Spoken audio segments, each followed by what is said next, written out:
என்னை பத்தி சொல்லும் போது பலர் வேண்டியவர்களும் விமர்சகர்களும் எதிர்கட்சிக்காரர்களும் சொல்லுது தோத்து போன அரசியல் பேச விடுகிறது அப்படின்பாங்க. நான் எப்படி தோத்து போனேன் என்பதை நான் உணர்கிறேன் என்பதை உங்களுக்கு சொல்லுகிறேன். நான் 20 வருடத்துக்கு குறைந்தபட்சம் 20 வருடங்களுக்கு முன்பாக அரசியலுக்கு வந்திருக்க வேண்டும். அது வர தவறினேன் என்பதுதான் எனக்கு தோல்வியாகப்படுகிறது.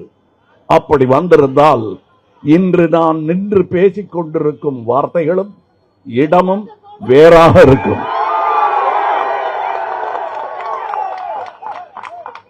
நான் இப்பொழுது பேசுவது எனக்கு வாக்கு அளிக்காதவர்களுக்காக பேசுகிறேன் என்று நினைக்க வேண்டாம். அவர்களும் என் மக்கள் தான், அவர்களும் என் உறவுதான். வாக்கு அளித்தவர்கள் போக இந்த டெமோக்ரசி என்பது பாக்கி 49% கவனிக்காமல் விடுவதல்ல.